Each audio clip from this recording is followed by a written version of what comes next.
What's up, YouTube? I am doing my test loop for the CVS and Publix, sort of like West Midtown loop. Based on my last drive, which was at night, I'll link it in the card. 10.10 has been amazing for me. I've been seeing that it's not for other people, lots of like firmware glitches and things like that. So far, I have received none of that. So we'll see how it does. It does appear to be really skittish of the stop sign, whereas it used to roll it pretty quickly. Too quickly. It definitely does stop.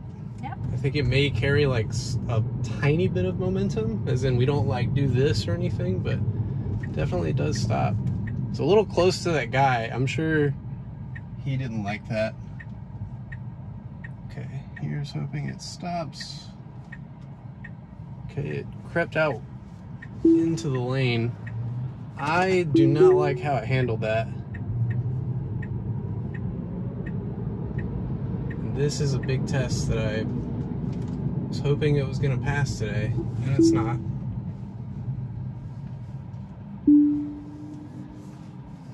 Oh well. Here we are.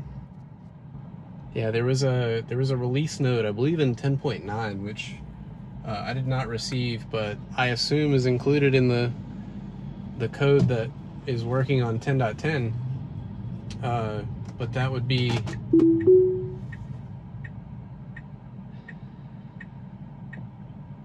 me 1 second. But that would be included in this build, which is okay. That definitely scared the car behind me. The 10.9 release note I was referring to would be the bit where it would be better with like very short-term lane changes, but I suppose it did not solve the case of me going over 2 lanes to the turn lane out of my neighborhood. Okay, I'm getting a lot of jitter where the car just isn't sure how fast it wants to go. And so far we are regressing on 10.8.1 a lot here. That's a huge phantom brake.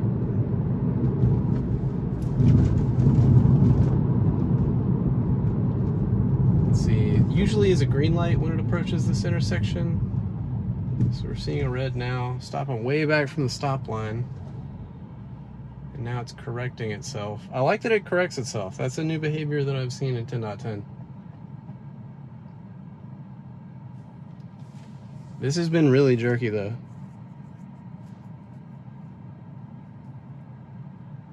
It's still waking up. Okay, let's see how it takes this.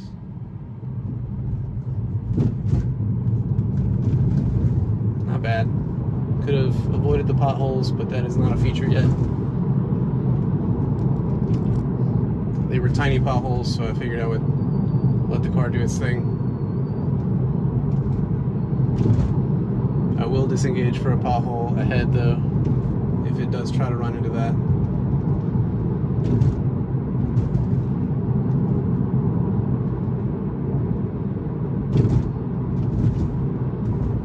Which I believe is this one.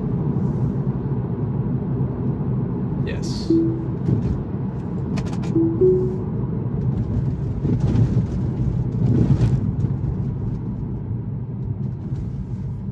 I guess I'll include in the scoreboard here, not in feature set, as in Tesla does not claim to and definitely can't identify potholes and react to that. I feel like it's definitely going to need that to be a robotaxi for maintenance purposes. Especially in Atlanta. And especially if it's going to be, you know, leased like from non-business owners, as in you don't want your asset like, okay, you didn't need to slam on your brakes there, dude. I'm gonna send a snapshot for that just to identify, like, just be slower instead of slamming, to approach more slowly. when the blinker is on. That's another thing it's not recognizing is blinkers. At least it's not reacting to them like we would. I do think that it's included in the model of whether a car is, you know, exiting the lane or not. They don't depend on them. They definitely look more like the trajectory of the car. But I don't know. It's not reacting to everything the way we do yet. But by everything, I mean blinkers. And it's certainly not Oh my god. etiquette the way that I would so do. Close. I wonder if that's one of the things that it was referring to in 10.10 where it goes over the center line when safe. It was safe to do that. I don't know why it crashed though. Crash is the wrong word. It did the early collision warning, the forward collision warning. I think it was too close to the truck that we were, or the bus, I don't know what it was, that we were passing. I don't think it was related to the oncoming traffic. We were clear though. I mean, it was really close though. I mean, it's trained in California. Like we were really close to the guy that was parked on the right in the neighborhood as well. I don't know. This felt a lot closer. Okay. From my, you know. Well, you are closer to the area. And, all right, let's see if it can finally turn into CVS. Come on, just turn. It's so confused. Okay. Yeah, I think that's why 10.10 is not rolling out to the greater community yet. You guys can see it's still got a lot to work on. I'm going to end the video here. We're going to go into CVS for a bit, and then we're going to return from Publix back here. I'll see you then. And we're back. All right, let's see how it handles this car. Don't know why it's following it. It should stay to the right here. Again, kind of skittish with these stop signs. It had trouble finding or identifying some of these stop signs before. So I'm curious. All right, I'm intervening. It's not making the decision to go forward. I'm intervening again. I'll count that as 1. That was a little fast. It is seeing the stop sign. Let's see if it sees this one right next to it. It's identifying it as another one that's this direction.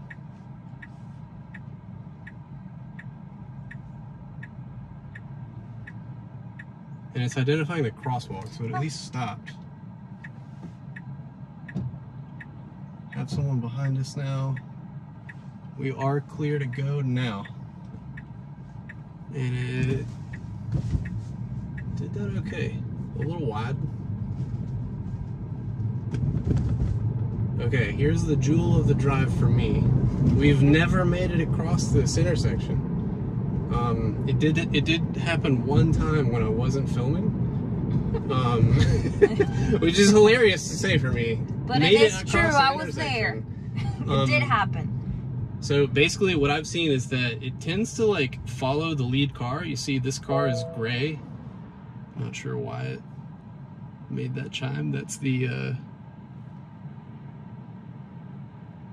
that's a proximity chime. Anyway, this gray car is the one that's the lead car, the one it like typically follows. Now Autopilot 1 way back in the day sort of favored the lead car because it was not anywhere near as comprehensive as the Autopilot of today, the FSD of today, whatever you want to call it. It did not detect things well. It basically just detected these, like, the lane, essentially. Now we see lots of things, and we identify lots of things. And in my opinion, it should stop following the leader. It should just go where it needs to go. So it's very clear on the map where we're going. Maybe for someone who's never driven here before, it's kind of difficult to know which way is straight. But for us, it's right there. It's always been there. I've done this section, like, so many times. So I don't know if this was a successful test or not because the lead car went this direction instead of that direction. But it worked. But at least it made it, and it made it fine. It didn't act weird or anything. I'm gonna bump this up to 40 just because, as you can see, that's the typical speed on this road.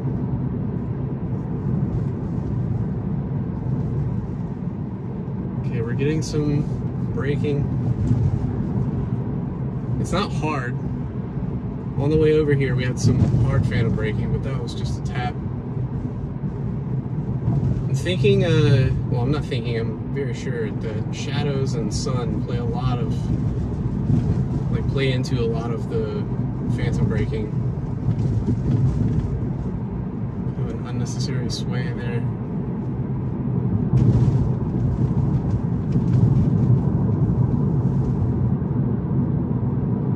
So far, only the timidness in the parking lot, which is fine, especially after a recall rollout. I mean, this version of the software is supposed to be safer.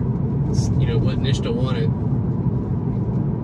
But it did say it was creeping when it totally was not creeping. It was completely stopped for a couple of seconds, which is why I pushed the accelerator. A little bit of phantom braking there. Let's see if it doesn't turn on the blinker here.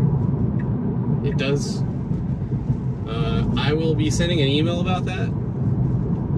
I'll go ahead and send a snapshot to Tesla just so that they do get it. I don't think I've sent an email about that, but I have reported that blinker multiple times.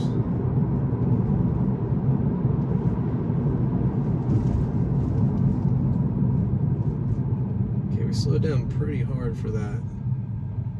And again, we're like stopping really far back from the stop line.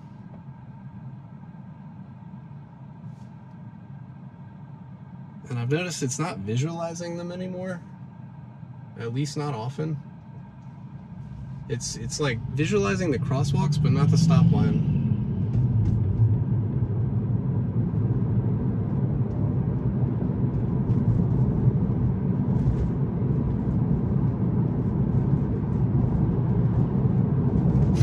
And another thing I'm really looking forward to is the turn into the neighborhood. Let's make sure that I can get this right first. Okay, that maneuver was weird. I'm gonna send a snapshot for that. It turned on the right blinker correctly for this turn, but then it went around a car. The left blinker should be on going around the car first. And here we're going way too slow. I'm pretty sure this car is gonna overtake me. On the left, it is. Maybe I'll slow it back down to 40. So it gets over way too late. Let's see if it takes it in one motion.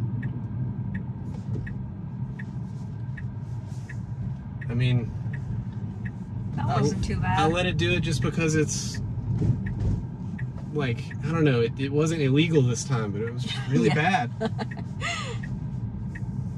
I still think it was better than in the past. It was better. I'm not sure it would have made it okay, don't hit the AC units, please.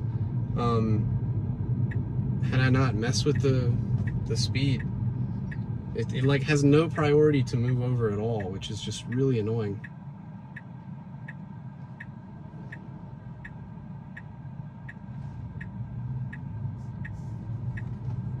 Okay, I don't want to bombard Tesla with snapshots, so I won't send that one, but that one was also kind of a weird trajectory to get through that S-turn.